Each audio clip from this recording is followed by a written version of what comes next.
काफी टैलेंटेड है आपकी बेटी। सर बड़ी होकर इंडिया के लिए खेलना चाहती है। उसके फ्यूचर के लिए अभी से मैंने सेविंग भी स्टार्ट कर दी है। फ्यूचर की बात है तो सिर्फ उसे नहीं, आपको भी मैदान में उतरना पड़ेगा। मुझे? इनका मतलब है म्यूचुअल फंड्स के मैदान में सिर्फ सेविंग्स नहीं, हर महीने म्यूचुअल फंड्स में भी इन्वेस्ट कीजिए। वरना आपकी बेटी तो बड़ी होगी, पर उसके लिए सेव किए हुए पैसे शायद उतने ही रह जाएंगे। सही है सर। म्यूचुअल फंड निवेश बाजार जोखिमों के अधीन है। योजना से जुड़े सभी दस्तावेजों को ध्यान से पढ़ें।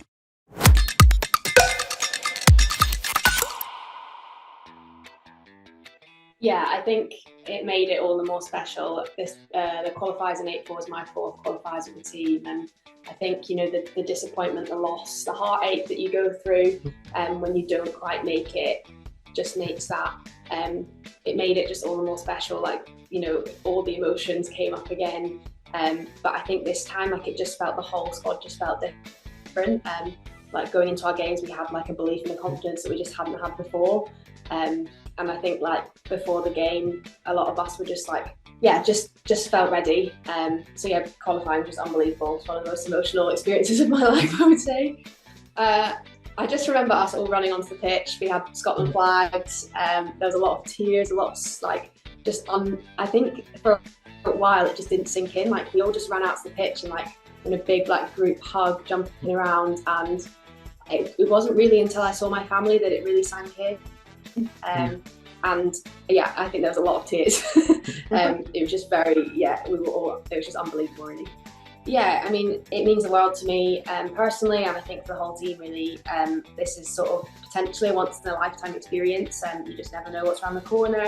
And I think hopefully it won't be for many of us, but I think, yeah, it's unbelievable. It's like a very proud moment for me, for my family, and for the rest of the team as well. And yeah, I'm just really looking forward to it.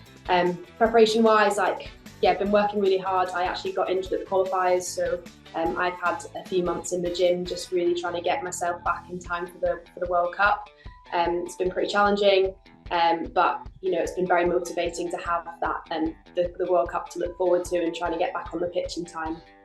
Yeah, I mean, they're obviously unbelievable cricketers, and they are great role models for a lot of us, and for younger players as well. Look up to the Bryces a lot. I grew up playing with them. Kath and Bryce is the same age as me, the same school year, so we grew up playing cricket against each other, doing sort of cricket camps with each other. So I've known them for years, and yeah, I think they've always been very good at cricket, and they've always been people that I've looked up to.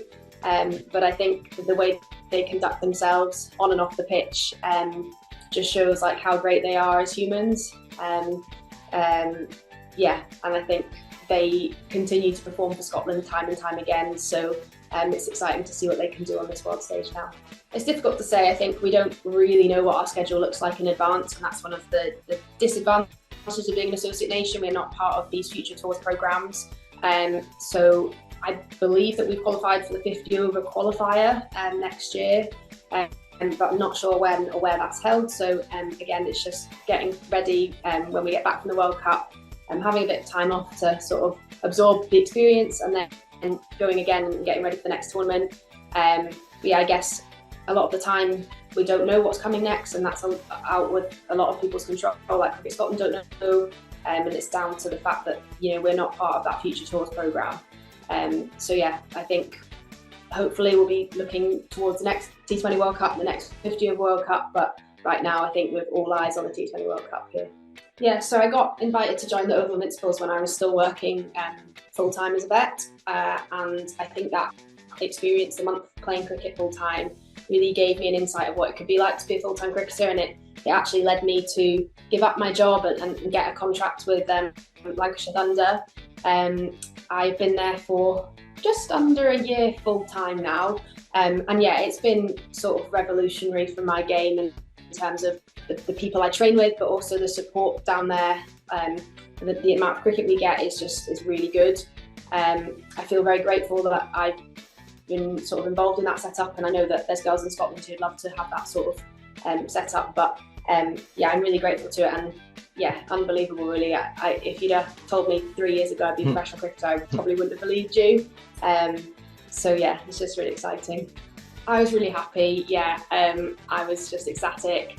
I think I got quite emotional, partly because I didn't know whether it was going to be possible a few months ago. Like I've been pretty badly injured, and it's been a long road to recovery.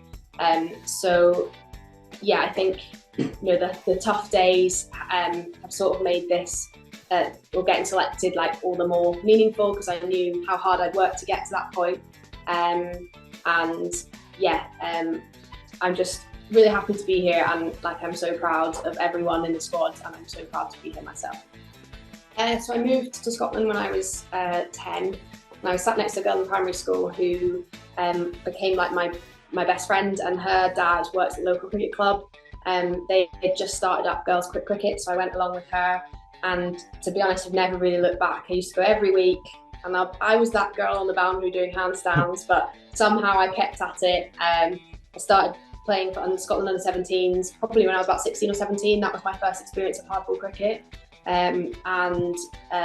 Yeah, from there kind of fell out of the system a little bit, went to uni and played cricket at uni, and then from there got into the Scotland under-21s that started at that time, and then from there came into the senior squads. So it's probably not been as there's been a bit of progression, but it's probably not as smooth as it would be now. There's a lot more support and a better structure in place than there was sort of 10 years ago.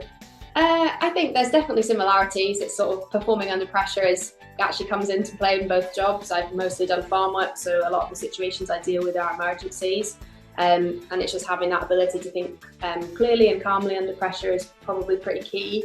In terms of balancing it, yeah, it's difficult. Like I chose to give up my job. I have managed to do a little bit on the side just to sort of keep learning and make sure that I'm not completely stepped away from it.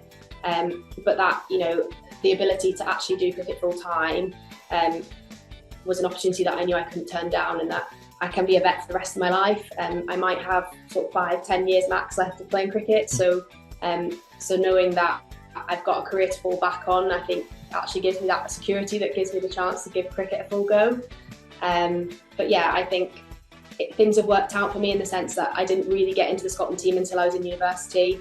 All the stuff, sort of contracts and things, came in after I started working, so I was able to be a bit more flexible, because obviously with university you have placements and things like that you can't change. So yeah, I feel like timings for me have sort of slotted into place, and everything just feels like it's working out.